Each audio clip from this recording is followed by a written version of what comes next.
पूर्व जन्मों में ओशो यकीन तो करते थे, किस रूप में करते थे, क्या था उनका पूरा एक कहते हैं ना कि पर्सपेक्टिव। ओशो ने एक बताया है पिछले जन्म में, जो इस जन्म के जस्ट पहले था, उसकी बात करता हूँ कि उस जन्म में वो लंबी उम्र जिए, करीब 108 साल के हो गए थे और वो 21 दिन का कोई अनुष्ठान कर रहे थे। उसमें उपवास करना ज़रूरी था, कोई ध्यान साधना कर रहे थे, लेकिन अंतिम 3 दिन बच गए, उसके पहले किसी ने उनकी हत्या कर दी। तिब्बत में एक सूक्ष्म एस्ट्रल लेवल का मंदिर है। अच्छा। फिजिकल नहीं है कि यहाँ हर कोई पहुँच सके, एस्ट्रल प्लेन पे एस्ट्रल प्लेन पे है, तो वहाँ केवल एस्ट्रल बॉडी पहुँच सकती हैं। तो वहाँ पर एस्ट्रल टेम्पल है जिसमें 99 गुरुओं की मूर्तियाँ वहाँ पर हैं, है ना। उसमें एक मूर्ति इनकी भी है, ये तिब्बत के प्राचीन गुरु हैं। जितने प्रवचन मैंने सुने हैं जो पास्ट लाइफ्स पे हैं, उसमें कई बार वो ये कहते हैं कि हिप्नोसिस के थ्रू आप पास्ट में जा सकते हो, चाहे वो इस जीवन का पास्ट हो, चाहे वो आपके पिछले प्रीवियस लाइफ्स। तो क्या वो भी हिप्नोसिस का सहारा लेते थे? क्योंकि उन्होंने एक थीसिस की भी बात करी है कि मेरा बहुत सालों का एक रिसर्च रहा है हिप्नोसिस के थ्रू पास्ट में जाने का।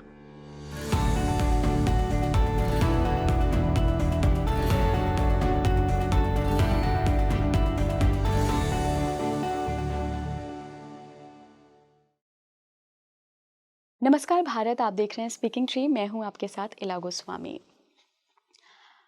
ओशो पास्ट लाइफ के बारे में बहुत खुलकर बात किया करते थे, तो आज हम ओशो के पर्सपेक्टिव से पास्ट लाइफ्स यानी कि पिछले जन्मों को समझेंगे। क्या ओशो ने ये ज्ञान जो दिया था पिछले जन्म के बारे में, ये एक्सपीरियंस से दिया था? क्या उन्होंने अपने पिछले जन्म देखे हैं तो कितने जन्म देखे हैं? इसकी तकनीक क्या है? वो ना हिप्नोसिस पे बहुत ज़ोर देते थे, वो उसको एक ऐसी टूल मानते थे जिसके ज़रिए आप पास्ट लाइफ एक्सप्लोर कर सकते थे। लेकिन यहाँ पर वो एक डिस्क्लेमर भी देते थे कि अगर प्रकृति ने आपको पास्ट लाइफ भुलाई है तो उसके पीछे एक बहुत बड़ा पर्पस है, बहुत बड़ा रीज़न है। हर किसी के लिए पास्ट लाइफ में झांकना बिल्कुल ज़रूरी नहीं है। उन्होंने एक पर्टिकुलर ग्रुप सेलेक्ट किया था जिसको उन्होंने एक्सपेरिमेंट कराया था कि पास्ट लाइफ में ले जाकर, लेकिन उसके भी कुछ नियम थे। तो कौन से लोग हैं जिनको पास्ट लाइफ एक्सप्लोर करनी चाहिए, कौन से लोग हैं जिनको बिल्कुल भी पास्ट लाइफ को एक्सप्लोर नहीं करनी चाहिए, आज हम ओशो के चश्मे से जानेंगे पिछले जन्मों को। साथ ही हम ये भी जानेंगे कि अक्सर ओशो के साथ एक बात कही जाती है कि वो अगला जन्म लेंगे। उन्होंने अपने कई सारे डिसाइपल्स को ये बात कही है। तो वाकई में क्या ओशो दूसरा जन्म लेंगे? मोक्ष को लेकर ओशो की अवधारणा क्या थी? क्यों वो कहते थे कि आप एक सर्कल में हैं, आप ऐसे यात्रा नहीं कर रहे हैं कि आज आपने कोई कर्म करे, अगले जन्म में और कर्म बनाए और उसके बाद आप मोक्ष की तरफ बढ़ गए तो दोबारा नहीं आएंगे। वो कहते थे आप एक सर्कल में हैं, मोक्ष पा भी लिया तो दोबारा सर्कल में फिर से यात्रा शुरू करेंगे। तो आज मेरे साथ जो मेहमान जुड़ रहे हैं वो ओशो के सगे छोटे भाई हैं। जी हाँ, मैं बात कर रही हूँ स्वामी शैलेंद्र सरस्वती का, जो आज पास्ट लाइफ के बारे में ओशो के जो भी विचार थे उसको उजागर करने वाले हैं। स्वामी जी, बहुत बहुत स्वागत है आपका स्पीकिंग ट्री पर। नमस्कार।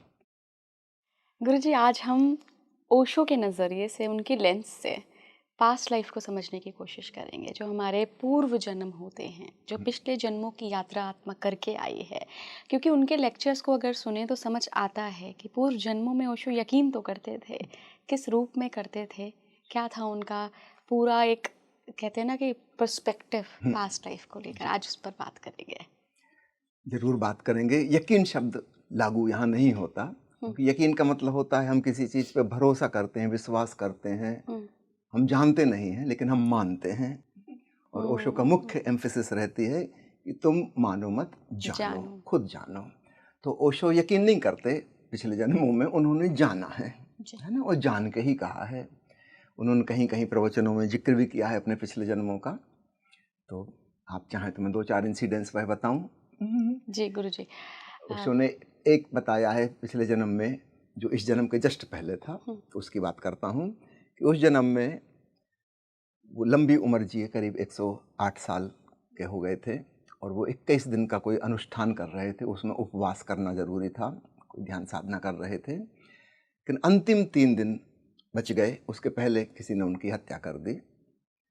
तो उस वजह से इस जन्म में उन्होंने प्रथम 3 दिन उपवास किया, वो कंटिन्यूटी बनाए रखने के लिए। एनलाइटनमेंट के बाद? नहीं, जन्म लेते से। अच्छा। पहले 3 दिन उन्होंने माँ का दूध नहीं पिया, हम्म, उपवास रहे। उसके बाद फिर दूध पानी लेना शुरू किया।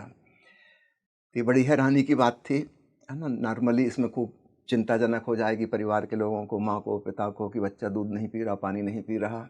लेकिन पता नहीं कैसा माहौल हुआ, किसी को कोई चिंताजनक इसमें नहीं लगा। 3 दिन हो गए भूखे प्यासे, उसके बाद फिर उन्होंने दूध पीना शुरू किया। तो ये वाली बात संयोग से मेरी माँ ने किसी को बताई। मेरी माँ गई थी उस समय, पूना के एक सज्जन थे रामलाल पुंगलिया जी, उनके यहाँ रुकी हुई थी। तो उन्होंने पूछा कि बचपन की कोई खास बात आपको याद है क्या ओशो के? तो माँ ने कहा एक बात याद आती है कि 3 दिन उन्होंने दूध नहीं पिया था।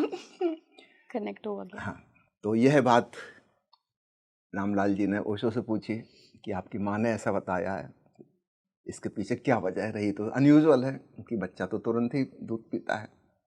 तब ओशो ने बताया कि वो 3 दिन का जो मेरा अनुष्ठान था वो मैंने पूरा किया। और फिर ओशो ने यह भी बताया कि पिछले जन्म में जो हत्या की गई थी वह उपयोगी साबित हुई।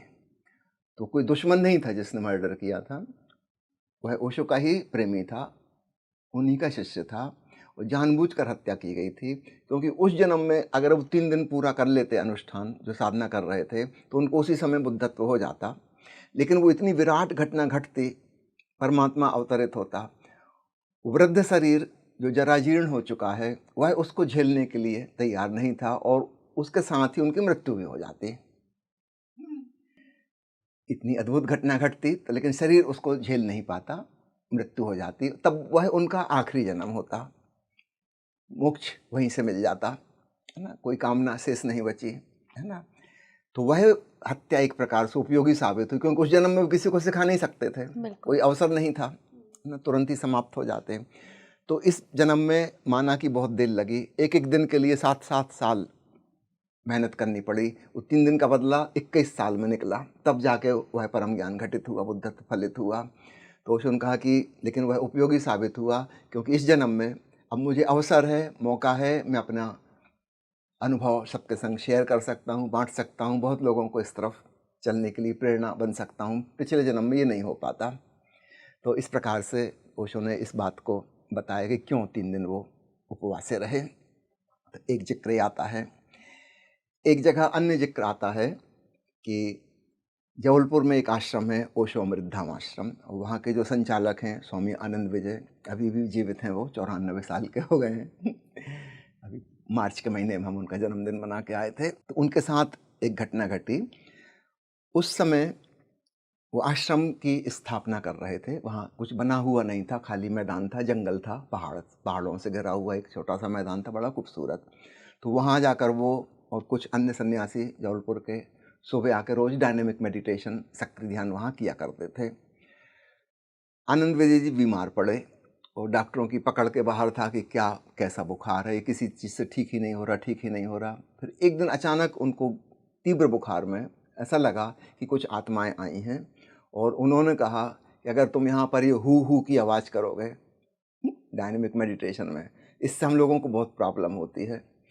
क्योंकि जो अमृतधाम आश्रम जहाँ बनना था उसके दोनों तरफ मृत धाम है, एक तरफ हिंदुओं का शमशान है और दूसरी तरफ मुसलमानों का कब्रिस्तान है, एक एक फल्लांग दूरी पर। तो उन्होंने कहा कि हम लोग यहाँ कई सालों से रहते हैं, लंबे समय से, और ये जो मंत्र है आपका, इससे हमको परेशानी होती है और हम आपको परेशान करेंगे। ये आप बुखार जो आया, कोई डॉक्टर इसका इलाज नहीं कर पाएगा, आप मारे जाओगे, ये बुखार कभी ठीक नहीं होगा, क्योंकि ये दूसरी जगह से आया है, कोई कीटाणु बैक्टीरिया वायरस से नहीं आया है, पराशक्ति का कुछ पराशक्ति से आया है। तो उन्होंने कहा कि अगर आप ये हु बंद कर दोगे या यहाँ से छोड़ के चले जाओ ये जगह, तो आप ठीक हो जाओगे, नहीं तो ठीक नहीं होगे। जब उनका थोड़ा बुखार डाउन हुआ तो उन्होंने यह बात ओशो को पत्र में लिख के भेजी। ओशो का उत्तर आया वहाँ से कि वो जगह छोड़ना नहीं है और डायनेमिक मेडिटेशन जारी रखना है। अब बड़ा सहारा मिल गया, गुरु का आशीर्वाद मिल गया। ओशो ने आशीर्वाद भेजे कि तुमको बंद नहीं करना है, जो मित्र आ रहे हैं उनको कहो कि कंटिन्यू रखेंगे, चाहे जो कुछ हो जाए। तो उन्होंने ध्यान करना जारी रखा। फिर कुछ दिन बाद ऐसा हुआ, उनको लगा कि कोई दिव्य आत्माएं आई हैं, वो वाली नहीं, भूत प्रेत वाली नहीं, वो डिवाइन सोल्स, जी। देवी देवता जिनको कहें। जी। और उन्होंने आकर खूब धन्यवाद दिया कि आपने बहुत अच्छा किया, यहाँ पे आप लोग ध्यान करते हो, ये हू की आवाज़ हमें बहुत अच्छी लगती है और हम लोग आकर्षित होकर इससे आए हैं। और वो जो दुष्ट आत्माएँ थीं वो सब भाग खड़ी हुई, उनको ये पसंद आवाज़ पसंद नहीं थी, ये मंत्र भूत प्रेतों के खिलाफ। फिर उन्होंने ये पत्र लिखा ओशो को, है ना, और साथ में ये भी लिखा कि मुझे शक पैदा होता है कि मैं जो देख रहा हूँ कहीं ऐसा तो नहीं कि बुखार में एक स्थिति होती है जिसको मेडिकल भाषा में बोलते हैं डिलीरियम, है ना, कुछ का कुछ, है ना, तो कहीं डिलीरियम में तो नहीं हूँ मैं, ये वास्तव में हो रहा है ऐसा कि नहीं हो रहा है ना। तो ओशो का वहाँ से संदेश आया कि वास्तव में हो रहा है। अब इस बीच में क्या हुआ, उस समय जो पत्रिका छपती थी ओशो की, उसमें बम्बई के एक मित्र हैं स्वामी गोविंद सिद्धार्थ, उनका एक इंटरव्यू छपा था। वो गए थे तिब्बत के लामा से मिलने। उस समय तिब्बत के लोग भारत आ चुके थे, धर्मशाला में रहने लगे थे। तो लामा कर्मपा जो थे उनसे इनकी पर्सनल मुलाकात थी। तो जब ये गए वहाँ पे, तो लामा जी ने जैसे ही देखा ओशो की तस्वीर, उन्होंने उठा के अपने माथे से लगा ली। उनको नाम नहीं पता कौन है क्या है, फिर बाद में पूछते हैं कौन है। उन्होंने बताया कि भगवान श्री रजनीश उनको हम कहते हैं। पूछा कहाँ रहते हैं, तब उन्होंने बताया कि एक्चुअली हमारे गुरु हैं ये पिछले, अभी हमको नहीं पता कौन है कहाँ है, लेकिन हमारे पिछले गुरु हैं हमारी परंपरा के। तिब्बत में एक सूक्ष्म एस्ट्रल लेवल का मंदिर है। वो फिजिकल नहीं है कि यहाँ हर कोई पहुँच सके, एस्ट्रल प्लेन पे एस्ट्रल प्लेन पे है, तो वहाँ केवल एस्ट्रल बॉडी पहुँच सकती हैं। ये अभी भी है तिब्बत में? उस समय की बता रहा हूँ, जो है मैं वही बता रहा हूँ जितना मुझे पता है, है ना। तो वहाँ पर एस्ट्रल टेम्पल है जिसमें 99 गुरुओं की मूर्तियाँ वहाँ पर हैं, है ना। उसमें एक मूर्ति इनकी भी है, ये तिब्बत के प्राचीन गुरु हैं, है ना।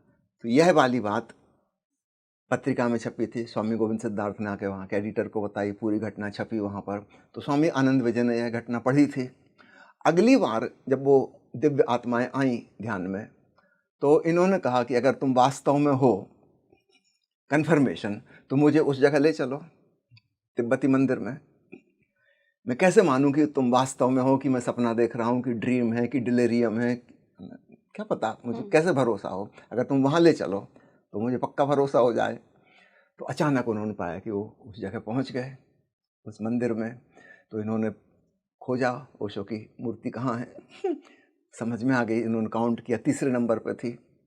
इन्होंने फिर पत्र में लिखा कि मैं वो तिब्बत के मंदिर में होके आया हूँ, अब मुझे भरोसा हो गया, जो मैं देख रहा हूँ वो सपना नहीं है, कोई मानसिक विकृति भी नहीं है, सच है, ये तीसरे नंबर की आपकी मूर्ति है। अगर आप इसका कन्फर्मेशन कर दें तो फिर 100% श्योर हो जाए। तो ओशो ने कन्फर्म किया। उस समय ओशो माउंट आबू में शिविर ले रहे थे। उसमें उन्होंने इस पूरी घटना का जिक्र किया कि आनंद विजय का पत्र आया है और उन्होंने पूछा है मुझसे कि यह वास्तव में है नहीं है। तो उनका वास्तव में तुम जहाँ गए थे वही जगह है जिसका जिक्र लामा कर्मपा ने किया था, लेकिन एक छोटी सी भूल तुमने की है, वो तीसरे नंबर पर नहीं है, वो 97वें नंबर की है, तुमने काउंट गलत दिशा से किया। वो सेमी सर्कल में है, वो अर्धचंद्राकार तो उन्होंने आकृति पीछे में से सारी काउंट कर मूर्तियां दिया। हैं, तो काउंट इस तरफ से होगी, शुरुआत यहाँ से है, तुमने उस तरफ से काउंट किया, तीसरे नंबर 97 नंबर की है। तो ओशो ने ये बात प्रवचन में कही, है ना, सब जग जाहिर हो गई, है ना, ओशो के उस जन्म का भी पता चला। तो मैं इसलिए बता रहा हूँ कि संयोग की बात है, मतलब किसी घटना विशेष के संदर्भ में उन्होंने जिक्र किया, अन्यथा अपनी तरफ से वो भी नहीं बोले। तो पहला जिक्र आया था जब माँ ने बताया कि 3 दिन दूध नहीं पिया था, तो किसी ने पूछा कि आपने ऐसा क्यों किया, तो फिर उन्होंने बताया इसमें ये वाली घटना घटी। अपनी तरफ से उन्होंने कभी बताने की कोशिश नहीं की है। एक और जिक्र आता है पिछले जन्म का। महाराष्ट्र में एक जगह है चांदा, उसका एक्चुअल नाम चंद्रपुर है, उसको लोकल लोग चांदा बोलते हैं।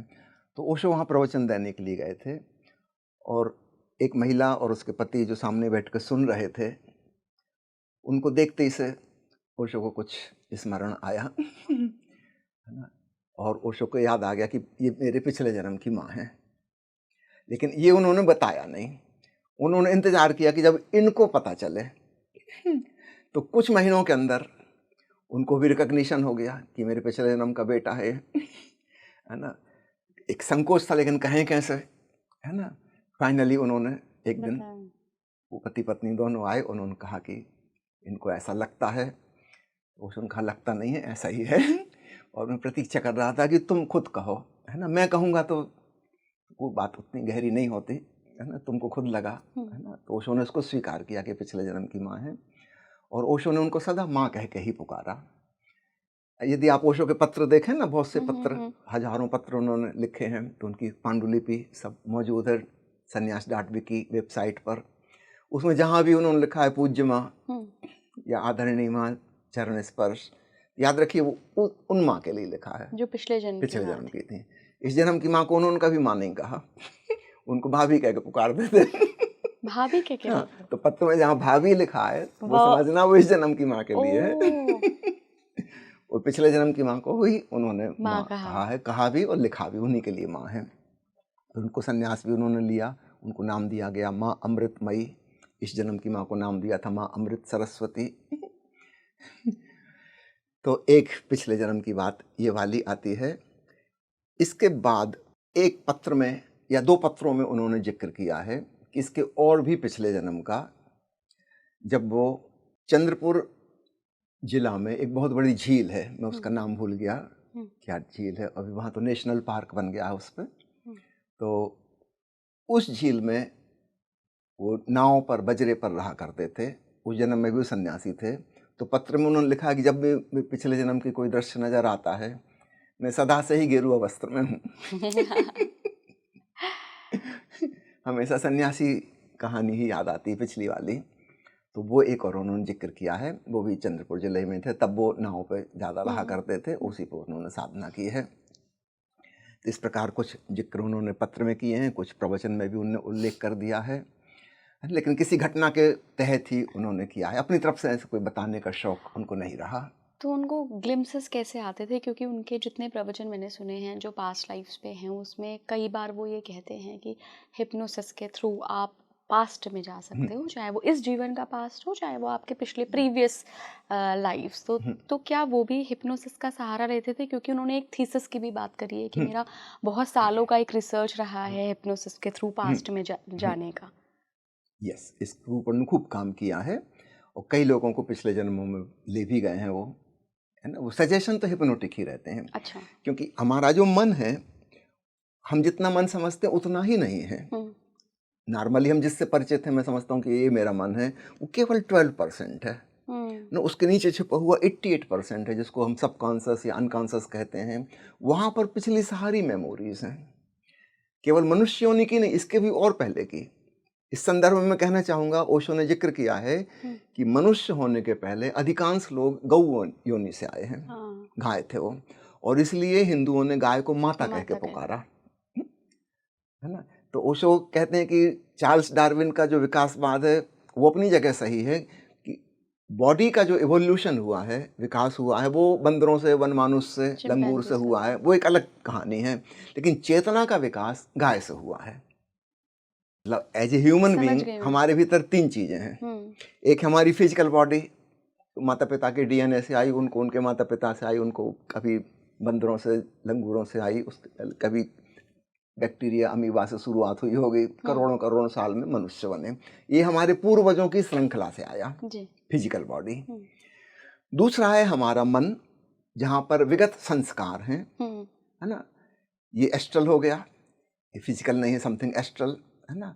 ये पिछले जन्मों की यात्रा से आया। तो पिछले जन्मों में जो घटनाएं घटी, जो अनुभव हुए, खट्टे मीठे, जो कुछ भी हुआ, उस सब के जो इम्पैक्ट्स, जिसको हम कहते हैं संस्कार पड़ गए, है ना, वो अनुभव इसमें अभी भी मौजूद हैं, और हम उसके अनुसार व्यवहार करते हैं। मान लो एक व्यक्ति को कुत्ते को देख कर डर लगता है, कहीं संस्कार संभव उसको या तो इसी जन्म में कुत्ते ने काटा होगा, या पिछले जन्म में कुछ हुआ होगा। किसी को अंधेरे से डर लगता है, किसी को हाइट से डर लगता है, हो सकता है हाइट से गिर के मरा हो।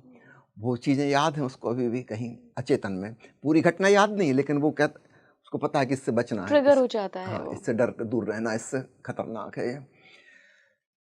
पिछले जन्मों से हमारा मन आया है ना।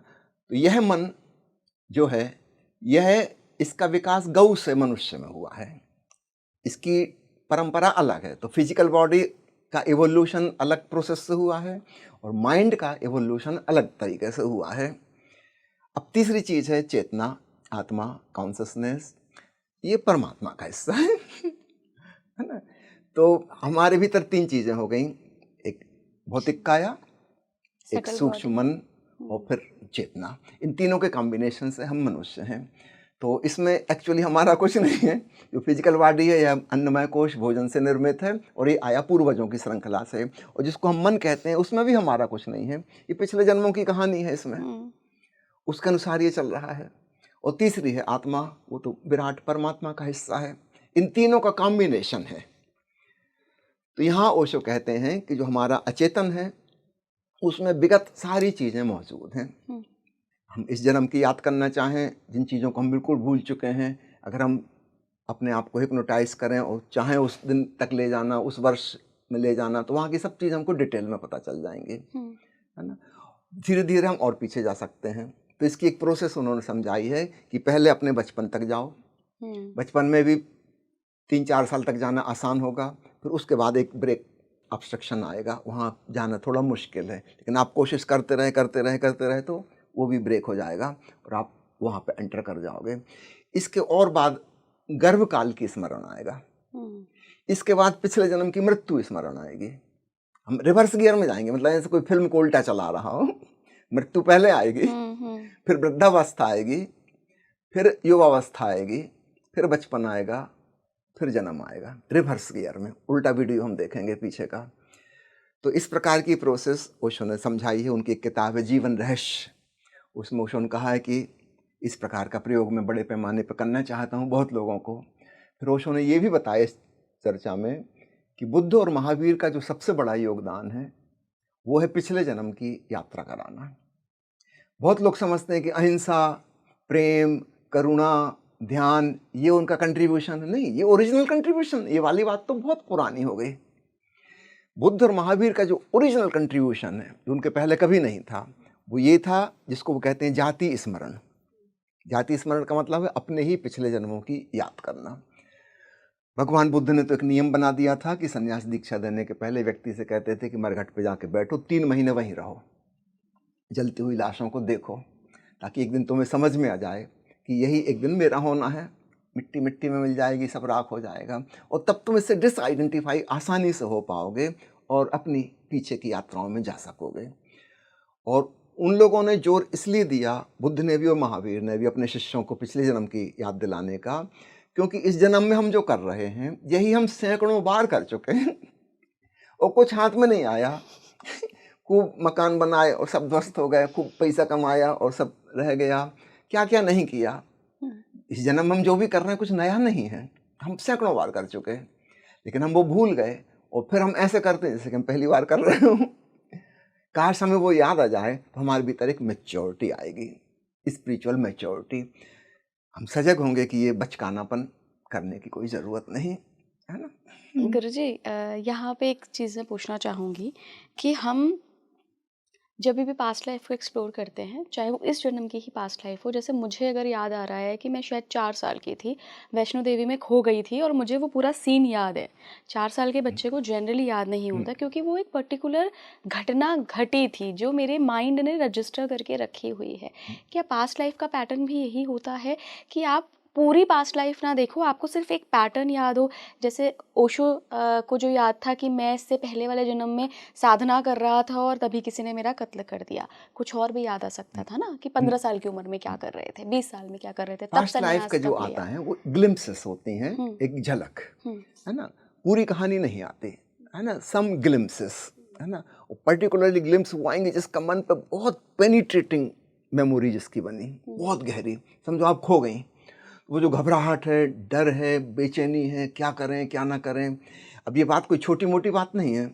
हम आपसे पूछें कि आप 4 साल की उम्र में सुबह नाश्ता क्या किया था 1 जनवरी को, तो वो कोई खास बात नहीं थी। वो इतनी गहरी मेमोरी उसकी नहीं बनेगी।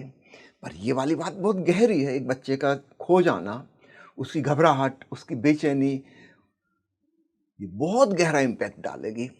तो जितनी भी दुर्घटनाएं घटती हैं उनकी मेमोरी बहुत गहरी बनती है, क्योंकि जान खतरे में है।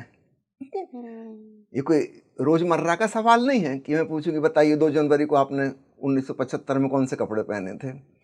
ये कोई खास इंपॉर्टेंट बात नहीं, कोई से भी कपड़े पहन लो, है ना, इससे कोई फर्क नहीं पड़ता। लेकिन कोई लाइफ थ्रेटनिंग सिचुएशन, उसकी स्मृति नहीं भूल सकते। जैसे मैंने अभी कहा कि कोई ऊंचाई से गिर के मरा था, कि पानी में डूब के मरा था, तो उसको अभी भी पानी का डर रहेगा, अगले कई जन्मों तक रहेगा, है ना, क्योंकि वो जीवन मरण का सवाल कोई छोटी मोटी बात नहीं है। और गुरुजी जो हिडन टैलेंट्स होते हैं, जो जनरली हम देखते हैं पास्ट लाइफ से, बच्चा छोटा बच्चा है, उसकी ड्राइंग ऐसी है, कहीं सीखा नहीं, कुछ नहीं किया, गा इतना अच्छा रहा है, कोई उसने विद्या नहीं ली है संगीत की, जिनको हम टैलेंट्स कहते हैं, है ना, हिडन कहना तो ठीक नहीं, वो तो प्रकट हो ही जाते हैं, एक्सप्रेस हो जाते हैं समय आने पर। निश्चित रूप से ये मन से आए, ये शरीर का हिस्सा नहीं है। तो जरूरी नहीं है कि माता पिता पेंटर रहे हों तब बच्चा पेंटर बनेगा, क्योंकि उसका मन तो उसके पिछले जन्म से आया। इस माता पिता ने तो ये फिजिकल बॉडी दी है, उनका डीएनए इसमें है, लेकिन माइंड उसका आया पीछे से। अगर वो जन्मों जन्मों में पेंटिंग की साधना करता रहा है, कि संगीत की साधना करता रहा है, इस जन्म में बचपन से हम पाएंगे उसका सुर ताल एकदम पक्का है, वो कभी बेसुरा नहीं होता। वो छोटा सा बच्चा बड़ों बड़ों को मात कर दे ऐसा गीत गा देता है, उसकी स्मृति भी संगीत की पक्की है, कभी नहीं भूलता वो। तो आश्चर्य होता है कहाँ से आई, है ना, वो अपने पीछे जन्मों से लेके आया है।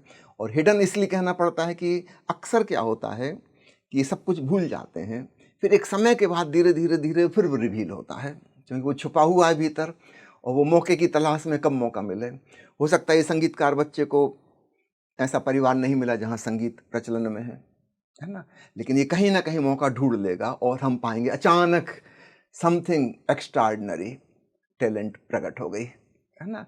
तो अलग अलग प्रकार की टैलेंट हैं जो हमारे पिछले जन्मों के, जो भी हमने अभ्यास किया है, वो जन्मों जन्मों की कहानी है, और इसलिए वो हम लेकर ही आए हैं, है ना। इस जन्म में एक अवसर का हम मौका खोजेंगे, कब मौका मिलता है उसको प्रकट होने का, पर वो होकर रहेगी, है ना। ओशो के साथ एक बहुत एक्स्ट्रा ऑर्डिनरी चीज़ गुरुजी हमें सुनने को मिलती है, मतलब जब मैंने ये सुना था मैं बहुत प्रभावित हुई थी कि जबलपुर की लाइब्रेरी की उनको हर किताब रटी हुई थी, शब्दशः रटी हुई थी।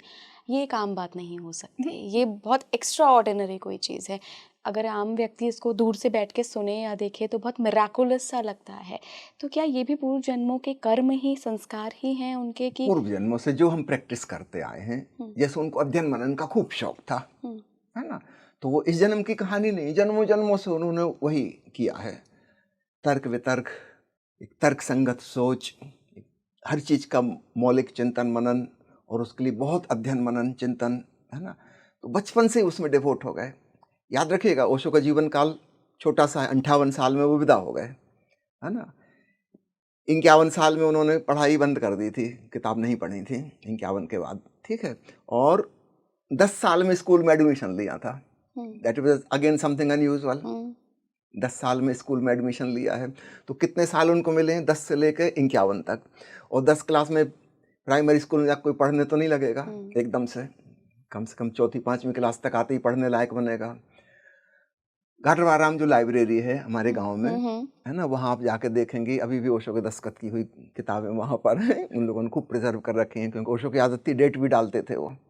और लाइब्रेरीज जो इशू कार्ड हैं जहाँ से किताब ले जाते थे वो भी उन लोगों ने संरक्षित करके रखे हैं, ओशो के सिग्नेचर हैं उस पर। आप पाएंगे वहाँ पे 3 कार्ड हैं जिस पर ओशो के दस्तखत हैं। एक खुद, क्योंकि लाइब्रेरी का नियम था एक बार में 2 किताब ले जा सकता है कोई व्यक्ति, एक ओशो के नाम का है, एक छोटे भाई का नाम का है, और एक चाचा जी के नाम का है। चाचा जी ने और छोटे भाई ने तो कभी कोई किताब नहीं पढ़ी, पर 6 किताबें यही ले जाते थे एक बार में। वो अभी भी रिकॉर्ड में है। और जबलपुर कॉलेज में तो आप हैरान होंगी, वहाँ का जो रिकॉर्ड देखेंगी पुराना, एक बार में 50-60 किताबें इशू करा रहे हैं। तब तो प्रोफेसर थे, करा सकते थे। अच्छा वो हैरानी की बात है, वो रजिस्टर जब आप देखो तो ओशो के अलावा और कोई इशू करा ही नहीं रहा। सारी वही लेके जा रहे हैं। मतलब कंटिन्यूटी में 50 किताबें वापस लाए, वो अगली 50 किताबें फिर ले गए। बीच में किसी प्रोफेसर का, किसी स्टूडेंट का कोई नाम नहीं आ रहा, और कोई ले जाने वाला है ही नहीं। और ओशो की अपनी खुद की पर्सनल लाइब्रेरी इतनी बड़ी थी, है ना। हम लोग भी हैरान होते थे, हम घाटरवारा में वो इतनी किताबें पढ़े। हमारे पिताजी ने जो मकान बनवाया था, एक कमरा सिर्फ उन्हीं के लिए बनाया था, सिर्फ अलमारी अलमारी थी, उसमें कुछ नहीं था, सिर्फ किताबें रखने के लिए। और जब ओशो वहाँ से छोड़ के जबलपुर पढ़ने के लिए गए ग्रेजुएशन के लिए, तब वो सारी किताबें वहाँ की पब्लिक लाइब्रेरी में डोनेट कर गए वो। फिर जबलपुर में धीरे धीरे फिर बहुत बड़ा कलेक्शन हो गया। उनको अपने साथ जो चीज़ वो ले गए हैं उसके बाद वो सिर्फ किताबें, जहाँ भी गए, और कोई चीज़ कहीं से वो नहीं ले गए, बुक्स। गुरुजी। तो सारी किताबें वो बम्बई ले गए थे। जब बम्बई शिफ्ट हुए 1970 में, सन 74 में पूना शिफ्ट हुए, वो पूरी लाइब्रेरी फिर तो और बड़ी होती चली गई वो, है ना, पूना में और विशालकाय हो गई। पूना से फिर अमेरिका ले गए पूरी, अमेरिका से फिर वापस लाए, अमेरिका से और कुछ नहीं लाए थे, सिर्फ किताबें पूरी वापस आई वहाँ से, फिर से पूना में खूब अच्छे से रखी गई, सजाई गई सब, है ना।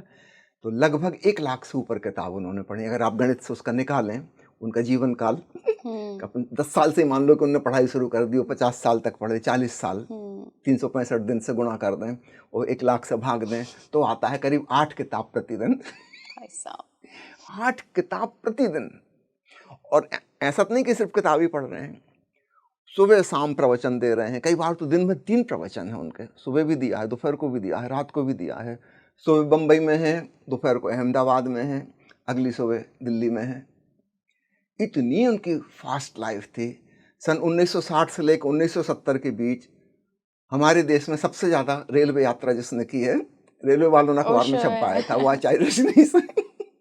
सबसे ज़्यादा टिकट जिन्होंने खरीदी है रेलवे की, मतलब महीने में 15 दिन तो वो ट्रेन में थे।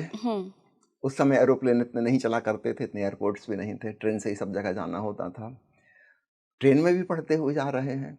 गुरुजी, आपने अभी थोड़ी देर पहले कहा कि ओशो चाहते थे कि वो सबको इस प्रक्रिया से लेकर जाएं, पास्ट लाइफ रिग्रेशन कहिए या इस पास्ट लाइफ में ले जाना, लेकिन वो अपने लेक्चर्स में ये भी कहते थे कि अगर प्रकृति ने कोई चीज़ आपको भुलवाई है, याद नहीं है, स्मृति में नहीं है, तो उसके पीछे का एक लॉजिक है, एक बहुत बड़ा पर्पस है। तो क्यों फिर वो सबको ले जाना चाहती थी, या इसकी कोई पात्रता थी? सबको ले जाना नहीं चाहते थे, स्पेशल ग्रुप, है ना। तो अपन इसके प्लस माइनस दोनों पॉइंट समझ लें। प्रकृति ने भुलाने का इंतजाम किया है ताकि हम फ्रेश बिगिन कर सकें। अगर हम सबको पुराना सब कुछ याद रहे तो इस जीवन में इतनी जटिलता मन में हो जाएगी कि जीना ही मुश्किल हो जाएगा। अगर मुझे याद आ जाए कि अभी मेरा जो पड़ोसी है इसने मेरा मर्डर किया था, फिर मैं इसके साथ कैसा व्यवहार करूँगा? बिल्कुल, बहुत मुश्किल हो जाएगी, है ना। किसी अमीर आदमी को याद आ जाए कि उसका जो बेटा है ये पिछले जन्म में डकैत था, इसका सिर तोड़ने आया था, इसका सारा धन पैसा लूट लेने के लिए, लेकिन पुलिस ने पकड़ लिया, उसको नहीं लूट पाया। अब वो बेटा बन के आया है, अब सारी वसीयत इसी को जाएगी, सारा धन पैसा इसी को जाएगा और सिर भी तोड़ेगा बाद में, यही शमशान घाट में कपाल क्रिया भी करेगा। इसको जब इरादा था पूरा हो जाएगा यहीं पे। इस आदमी को लूटना था, वो लूट कर रहेगा। बाप खुद ही अपना सब कुछ उसको देगा। अगर ये याद आ जाए तो फिर बहुत मुश्किल हो जाएगी, इस बेटे के साथ वो कैसा व्यवहार करे, है ना। तो प्रकृति ने इंतजाम किया है कि मन में कोई कॉम्प्लेक्स जटिलता ना रहे, पिछली सब चीज़ें भूल जाओ और नए सिरे से ABCD से शुरू करो, as if something is totally new. तब हम ज़्यादा आनंद ले पाएंगे, अच्छे से जी पाएंगे, है ना। पुराने सब बातें याद आ जाएंगे तो बहुत कठिन हो जाएगा जीना। और ऐसा अक्सर हुआ है, कई बार ऐसा होता है संयोग बसात कुछ बच्चों को पिछले जन्म की याद रह जाती है, लेकिन फिर उनका जीवन बड़ा मुश्किल हो जाता है ना। उनको पुरानी भाषा भी याद है जहाँ वो बोलते थे, अभी इस जहाँ पैदा हुए वहाँ वो भाषा कोई नहीं जानता, लेकिन उनको भाषा आती है वहाँ की, यहाँ तो किसी ने नहीं सिखाई, वो कहाँ से आई भाषा। तो वैज्ञानिक रूप से प्रमाण मिलता है कि भाई इसको कुछ और याद है कहीं का, उसको वर्णन भी कर रहा है कहाँ उसका घर था। और अभी तो बहुत यूनिवर्सिटी रिसर्च कर रही हैं PLR पे, और जिन लोगों को याद है अगर रिसेंट पास्ट की, तो उसकी ट्रेस आउट भी कर लिया है कि ठीक, ये आदमी कह रहा है कि मैं सेकेंड वर्ल्ड वार में मारा गया, ऐसा ऐसा मेरी मृत्यु हुई। अभी तो ट्रेस आउट किया जा सकता है, सेकेंड वर्ल्ड वार के रिकॉर्ड हैं, ये क्या नाम ले रहा है, किस देश का था, कहाँ मारा गया, और पाते हैं हाँ ऐसी सच बोल रहा है आदमी। तो अभी तो बहुत काम वैज्ञानिक रूप से हो रहा है, ओशो जो कहा था। अब दोनों बातें, प्रकृति ने हमें भुलाने का इंतजाम किया है, केवल पिछले जन्म नहीं, देखिए हम कल का भी तो भूल गए। हाँ, अगर ये जीवन भी याद 4 दिन का पहले का ही भूल गए, पिछले साल का ही भूल गए, है ना। अगर बचपन की सारी बातें हमें याद रहे तो हम फिर जवान नहीं हो पाएंगे। बिल्कुल बिल्कुल। और जवानी की सारी बातें याद रहे तो हम प्रौढ़ नहीं हो पाएंगे, है ना। वो पीछा करती रहेगी वही चीज़, नहीं हम भूलते जाते हैं ताकि हम वर्तमान में जी सकें। तो प्रकृति का उद्देश्य है कि live in the present moment, जो बीत गई सो बात गई। अब हम आते हैं पिछले जन्म की स्मृति क्यों उपयोगी हो सकती है, कि जो भी साधना है वो कहीं ना कहीं प्रकृति से भिन्नता है। प्रकृति से भिन्नता है। प्रकृति ने हमको बनाया था कि हमारे नीचे के 2 चक्र काम करते रहें, इससे काम चल जाता है। हम अपने शरीर की देखभाल कर लें, भरण पोषण कर लें और अपनी जाति को रिप्रोड्यूस कर जाएं, दैट्स फिनिश्ड। प्रकृति का यहाँ काम खत्म हो जाता है। अगर हमें विकास करना है तो हम प्रकृति से आगे जाना पड़ता है। अगर हमें अपने हृदय विकसित करना है, सद्भावनाएं जगानी है, तो हमें कुछ करना होगा। अगर हमें एक्सप्रेशन, भांति भांति की अभिव्यक्ति, क्रिएटिविटी करना है तो हमें मेहनत करनी होगी। प्रकृति को इससे कोई मतलब नहीं कि आप करो कि ना करो। प्रकृति का काम यहाँ खत्म हो जाता है कि you survive and reproduce, that's all. तुम जिंदा रहो और तुम्हारी जाति जिंदा रहे, इतना पर्याप्त है। बाकी की चीज़ें हमारे विकास के लिए हमारी स्वतंत्रता पर है। हम चाहें तो होंगी, नहीं चाहें तो नहीं होंगी। हम ध्यान में डूबना चाहें, समाधिस्थ होना चाहें, परमानंद को जानना चाहें तो होगा, नहीं चाहेंगे तो नहीं होगा। इसकी कोई ज़रूरत नहीं है। It's a luxury, not a need, है ना। लेकिन survival and reproduction is a need, है ना, वो जरूरी है, वो नहीं होना चाहिए।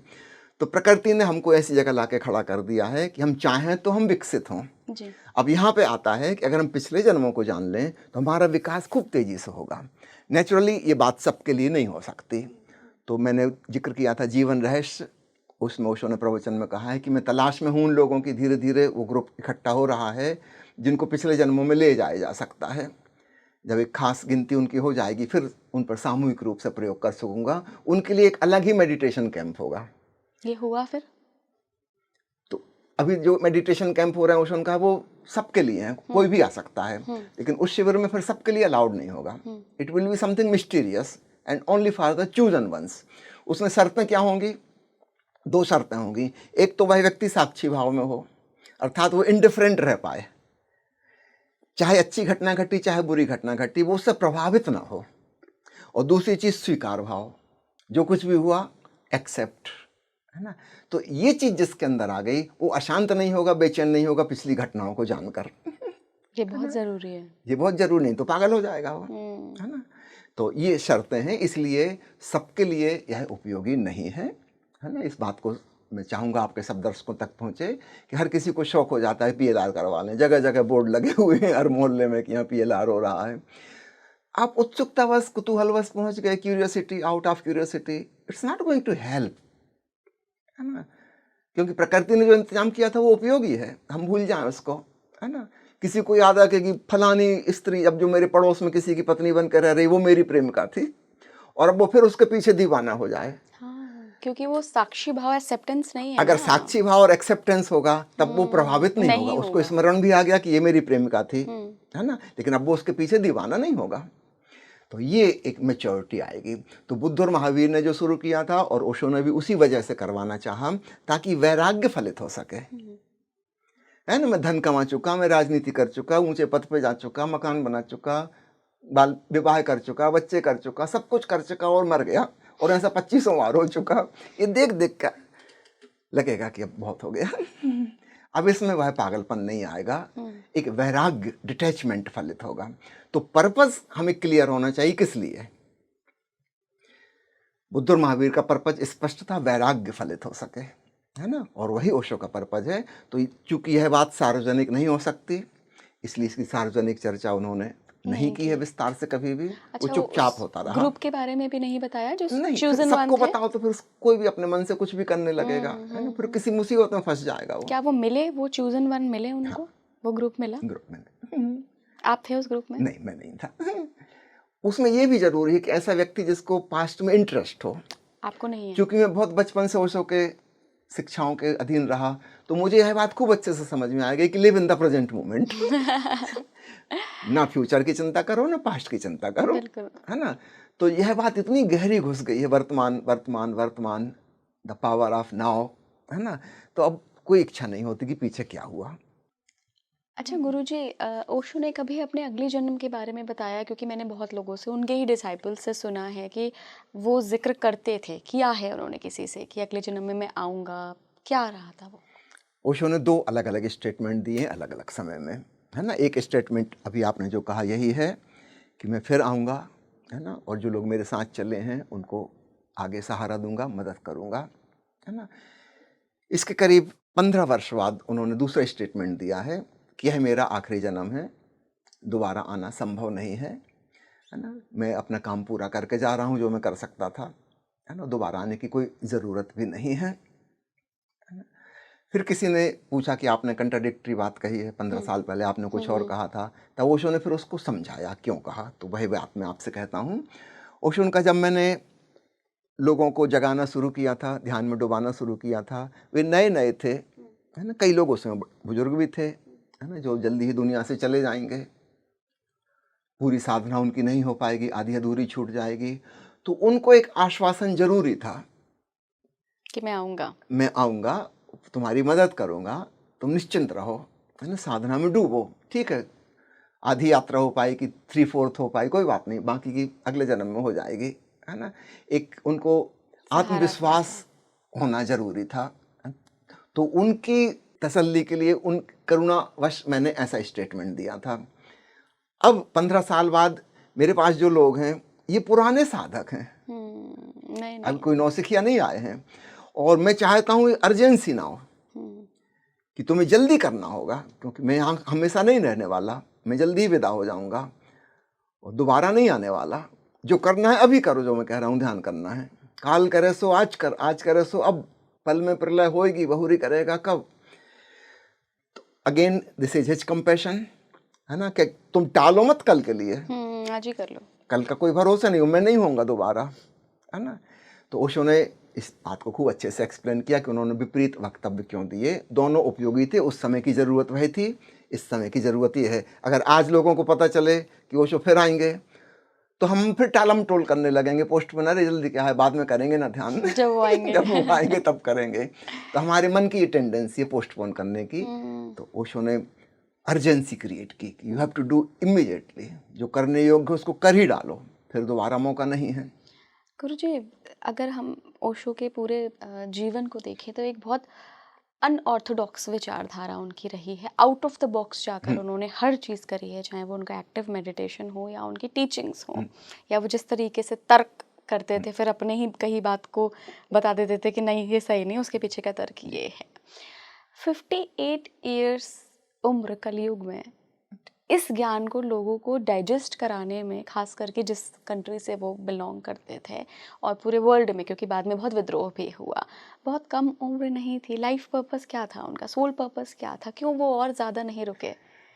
देखिए, यह प्रश्न ही निरर्थक है ना। ओशो की दृष्टि में लाइफ का कोई पर्पस नहीं है। It's a game, it's a play, लीला, एक खेल है। जब हम पर्पस और टारगेट और गोल जैसे वर्ड यूज करते हैं, we are taking it too seriously. जैसे छोटे बच्चे खेल रहे हैं, भाग दौड़ कर रहे हैं, चीख रहे हैं, चिल्ला रहे हैं, वहाँ गए यहाँ गए, वहाँ से सामान उठा के फेंका है। इसका कोई गोल थोड़ी है ना, ये खेल है। पर कोई तो जर्नी पूरी करने आए होंगे। Again we are becoming too serious.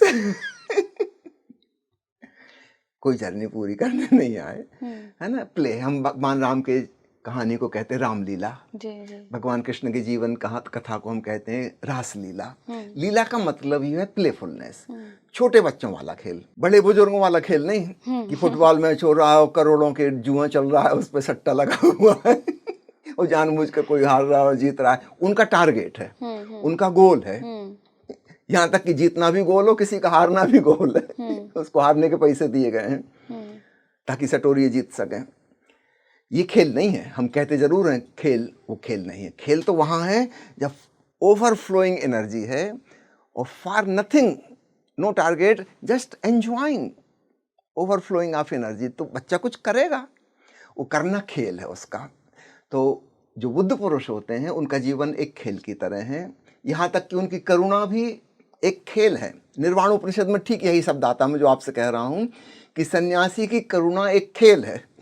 बड़ा अद्भुत वचन है उपनिषद के ऋषि का, करुणा भी एक खेल है। तो हमको लगता है कोई टारगेट है, किसी को जगाने आए हैं, ध्यान सिखाने आए हैं, हम अपनी दृष्टि से उसको खूब गंभीर मामला बना लिए, है ना। उनकी दृष्टि से देखेंगे ऐसा कुछ नहीं है, कुछ भी नहीं है। तो कोई पर्पस नहीं है, कोई टारगेट नहीं है, कोई गोल नहीं है, जस्ट ओवरफ्लोइंग एनर्जी। उससे कंपैशन हो रही है, जैसे एक फूल खिला है और सुगंध बिखर रही है। तो फूल का कोई टारगेट थोड़ी है कि यहाँ से कोई चित्रकार गुजरेगा फिर मेरी पेंटिंग बनाएगा, उसको प्राइज मिलेगी तब मैं खुश होऊंगा, कि कोई यहाँ से गुजरे और मेरी खुशबू का मजा ले, मेरे ऊपर कविता लिखे कभी, तब मजा आएगा। नहीं, कोई पर्पज नहीं है। बिल्कुल निर्जन एकांत जंगल में भी फूल खिला है, बिल्कुल परमानंद में है, किसी से कुछ लेना देना, कोई टारगेट नहीं है। प्रकृति में हम सब तरफ देखें, कोई टारगेट नहीं है। रोज सूरज उगाता है, क्या टारगेट है? सही बात है, कोई टारगेट नहीं है। इतनी बड़ी बड़ी गैलेक्सी हैं, एक एक गैलेक्सी में 10-10 करोड़ तारे हैं, हमारे सूरज से बहुत कई गुना बड़े। काहे के लिए हैं? किसने बनाया, काहे के लिए बनाया? ये सब खेल है ना। चलिए इसको एक दूसरे शब्दों में कहता हूं।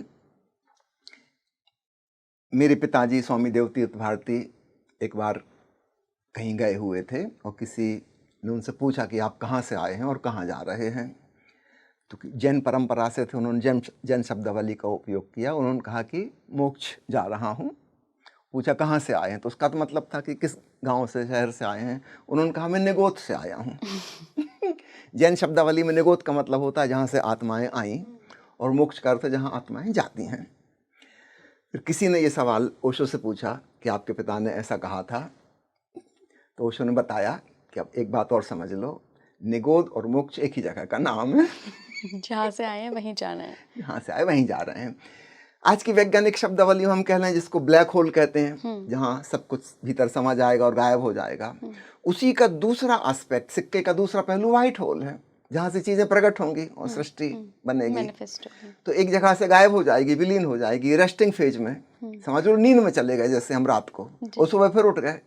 तो एक तरफ से सोते हैं, एक तरफ से उठते हैं। ऐसे ही सृष्टि और प्रलय का खेल है। और ऐसे ही आत्मा का जो है निगोद और मोक्ष। तो निगोद से चेतनाएं निकलती हैं, आध्यात्मिक विकास करती हैं, लाखों करोड़ों जन्म लगते हैं इसमें, और अंततः मोक्ष पहुंच जाती हैं। यह वही स्थान है जहाँ से वो चले थे। इस जीवन में सब कुछ वर्तुलाकार है। चांद तारे गोल घूम रहे हैं, मौसम गोल घूम रहा है, सब कुछ गोल गोल गोल गोल है। तो फिर आध्यात्मिक यात्रा भी गोल ही होगी, बिल्कुल, है ना। हम जब सोचते हैं गोल, अंग्रेजी वाला गोल, टारगेट और पर्पज, हम लीनियर सोचते हैं। यहाँ पे हमारी भूल हो जाती है। लीनियर कुछ नहीं है। जब सर्कुलर है तो उसमें काय का टारगेट? है ना, सब उसी में ही जा रहे हैं। कोई आज पहुंच गया मोक्ष, कोई कल पहुंच जाएगा, कोई परसों पहुंच जाएगा, और पहुंच गए तो क्या हुआ, वहां से फिर निकल आएंगे एक दिन, फिर खेल खेलेंगे। तो मोक्ष के बाद फिर से जन्म है? अब आप कुछ अति प्रश्न कर रहे हैं। गुरुजी, आपने मतलब ये बहुत बड़ी बात कही है जो कि जनरली मैंने तो नहीं सुनी है, कि हम एक सर्कल में हैं, मोक्ष मिल भी गया तब भी हम वापस आएंगे। जनरली हम खेल बंद थोड़ी हो जाएगा। धारणा देखिए, अपने एक दूसरी उपमा से ले लें, इस मोक्ष निगोद को छोड़ दें। सागर से भाप उड़ी, मानसून के बादल उसको दूर दराज ले गए, पहाड़ों पे मैदानों में जाके बारिश हुई, बूंदें गिरी, जलाशय बने, बर्फ बन गई, कहीं पिघली, नदियां बहीं, झरने चले, मिलती गई नदियों पर नदियां, बड़ी महानदी हो गई, और अंत में जाके वो सागर में मिल गई। फिर सागर से भाप उड़ती रहेगी। एक सर्कल है, चल रहा है। बिल्कुल। जब से पृथ्वी बनी, ना तो एक बूंद पानी बना और ना एक बूंद पानी घटा। H2O जितना था उतना ही का उतना है ना। हर साल इतनी बारिश होती, करोड़ों अरबों टन पानी पूरी दुनिया में जगह जगह जाके बरसता है, लेकिन उतना ही वापस पहुंच जाता है। समुद्र ना घटता है ना बढ़ता है। अब हम पूछें कि जो नदी सागर में मिल गई, क्या वो फिर नदी बनेगी? उस रूप में नहीं बनेगी। एक बार सागर में विलीन होकर पूरा सागर हो गई वो। अब उसका कोई विशेषण थोड़ी बचा कि गंगा का पानी है ये, कि ब्रह्मपुत्र का पानी है ये, अमेजन रिवर का पानी है। एक बार सागर में गए तो सागर हो गए, कोई लेबल नहीं लगा उस पर। नेचुरली फिर भाप बनेगी। प्रकृति का नियम तो चलता रहेगा। लेकिन अब इस भाप में, इस बादल में ऐसा थोड़ी कि गंगा का पानी है, कि अमेजन का बादल है ये। खेल तो चलता रहेगा ना। तो क्या ओशो फिर से लीला के लिए आएंगे? ओशो रूप में नहीं, उस व्यक्ति रूप में नहीं, है ना, लेकिन परमात्मा फिर मैनिफेस्ट होगा। अगर हम ओशो वर्ड जो बना है वो बना है ओशनिक एक्सपीरियंस है, सागरी अनुभव। जैसे कोई सरिता सागर में खो गई तो नेचुरली सरिता के रूप में वह खो गई। अब उसका तो कहीं कोई नामो निशान नहीं बचा। अब वो जो पानी आएगा कोई उसी सरिता का थोड़ी आएगा, है ना। अब वो तो पूरे ब्रह्म का सागर है ना। वो जो अप्रगट ब्रह्म कहते हैं जिसको, वो जब फिर प्रकट होगा बूंद रूप में, तो उसमें कोई विशेषण थोड़ी लगा कि ओशो का पानी है ये, महावीर का पानी है, बुद्ध का बूंद है ना। वो तो सब पूरे ब्रह्मांड की, पूरे ब्रह्म की बूंद है। फिर प्रकट होगी नेचुरली, फिर नई नई नदियां बनेगी, नए नए झरने बनेंगे, है ना। उसमें किसी का लेवल नहीं लगा रहेगा कहाँ का। तो ये एक अनंत अनादि खेल है, ना तो इसकी कोई बिगिनिंग हुई ना इसका कोई एंड होगा। और यही खेल का मतलब है, सब चीजें गोलाकार गोल गोल घूम रही हैं, ना कहीं जा रही हैं ना कहीं आ रही हैं, लेकिन वहीं वहीं खेल चल रहा है एक। तो इसको इस दृष्टि से देखें, अचानक हम निर्भर हो जाते हैं, वरना आध्यात्मिक साधना को लोग बहुत गंभीर चीज बना लेते हैं, बहुत serious.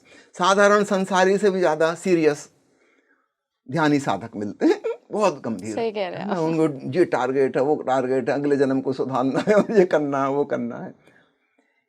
B non serious, just like small baby, full of energy, playing the game, nothing serious. क्या हो जाता है क्या नहीं हो जाता कोई फर्क नहीं पड़ता। अभी नहीं हुआ, अगले जन्म में हो जाएगा, अगले जन्म में फिर हो जाएगा। ओशो ने एक बात और कही है अगले जन्म के बारे में। मेरे जो सन्यासी हैं, जो एक बार साधना के मार्ग पे चल गए, इसमें से अधिकांश लोग तो इसी जन्म में मुक्त हो जाएंगे। मुक्त हो जाएंगे मतलब सरिता सागर में गिर जाएगी। कुछ लोग हैं दूसरा जन्म लेंगे, मैक्सिमम तीसरा जन्म, मैक्सिमम, इससे ज्यादा कोई नहीं, है ना। जिसने एक बार यात्रा शुरू कर दी सागर की तरफ जाने की, वापस फाइनल पहुंच ही जाएगा। रिवर्स गियर में गाड़ी नहीं जाती। तो हम सब एक एवोल्यूशनरी प्रोसेस में हैं, और आगे हमारा जो है वह मोक्ष है ना। लेकिन इसको सीरियस इशू नहीं बनाइए, बिल्कुल, है ना।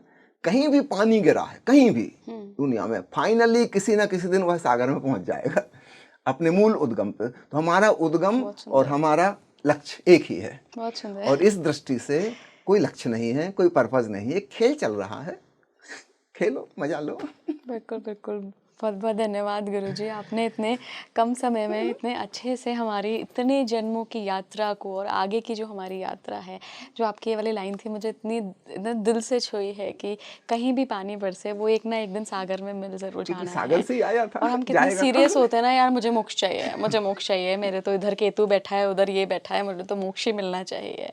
डेफिनेटली ये एक खेल है, आप माया का हिस्सा हैं, एक ना एक दिन जरूर सागर में मिलेंगे। हम सब प्रकट ब्रह्म हैं भौतिक काया में, फिर हम अप्रकट हो जाएंगे। धन्यवाद आपका गुरुजी। भी बहुत बहुत धन्यवाद, आपने गहरे गहरे सवाल पूछे, लेकिन मेरे उत्तरों को सीरियसली मत लीजिएगा। मैं मजाक कर रहा था।